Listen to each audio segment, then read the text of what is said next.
As we look at this lab, we want to look at what exactly it is that's holding the liquids on the penny, because it really looks like they should fall, because they should. Gravity wants to pull them down. Something is pulling them up, which isn't normal. It's not what you would normally think.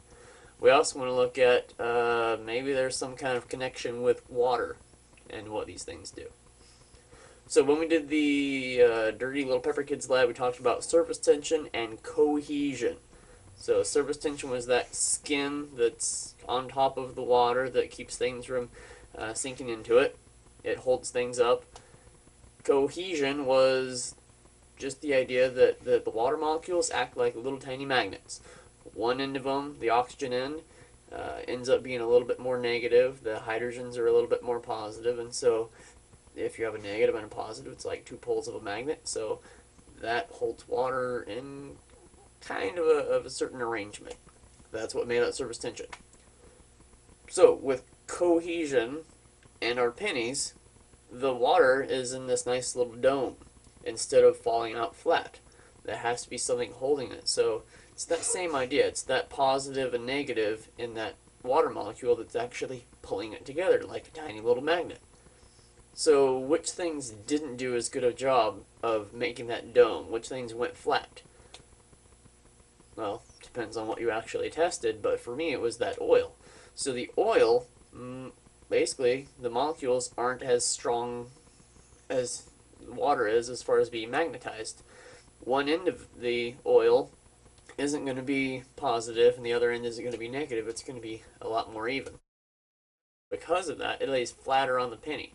It's not able to pull itself up higher to make a bigger, taller drop, just because it's not as strong to do that. Gravity is stronger than its little connections between the molecules. Now we also want to look at, is there a connection between things that dissolve in water and things that don't, and what that has to do with the cohesion. So if we look at things like the linseed oil, we should already know what happens when you put oils in with water. So if we have our little water here, we're going to put in some oil, and that's kind of cool. We got these nice little goobery droplets. That looks horrible on my screen, so I don't know how much you can see it, but it's just little tiny individual droplets of oil. So in the Dirty Little Pepper Kids lab, we talked about how soap will surround water molecules. So this molecule and this molecule aren't able to interact. It breaks that magnetic connection. It's kind of the same that happens with oil and water. Because water is polar, it has that positive and negative.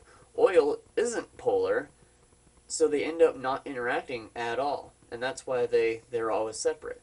Things that are polar don't mix with things that aren't polar. So water doesn't mix with oil. So alcohol, we had our 70% alcohol. If you were going to guess, do you think alcohol would be polar or not? The fact that this is dissolved in water, it's mixed with water, means it's the same as water. So they say like dissolves like sometimes, because they like giving slogans. Like dissolves like. Polar things will dissolve polar things. Water dissolves alcohol, so both of those are polar. If you want to try and get oil off your hands, you're working on the car, you get grease off your hands, you don't use water. Lots of times you use gasoline, which isn't really a whole lot better, but at least it's not grease. So gasoline, it dissolves oil. So if oil isn't polar, because oil does this with water, that must mean gasoline isn't polar. So one thing you could test is split all your things up into things that do dissolve in water and things that don't.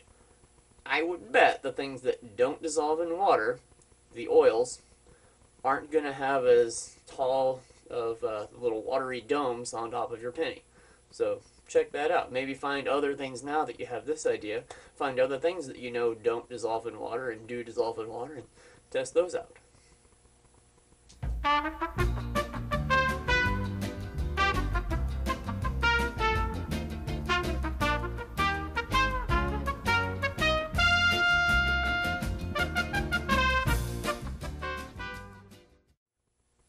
So when I go to movies, I always stay till like the entire credits roll because I'm waiting for that little short thing at the end of the credits that's always, you know, worth it just to hang around while everybody else leaves.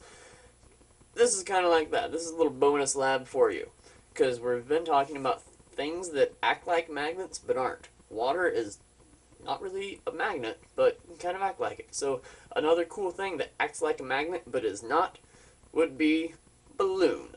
You take a balloon, it's made out of rubber. Rubber is not magnetic, but we can make a balloon stick to yourself or to the wall or to other things just because you rub it on your head. When you're rubbing it on your head, you are moving electrons from your hair onto the balloon. So the balloon becomes negative with all those electrons. So the cool little test with this is get some water, just running a nice little stream out of a kitchen sink. Rub a balloon on your head, put it next to the water, see what it does. Then maybe if you want, test it with other liquids. It's just kind of hard to get a nice stream of other liquids without just wasting it because you don't want to throw all your parents' liquidy things down the sink. But if you can think of a way to do that, go for that too. It's pretty cool.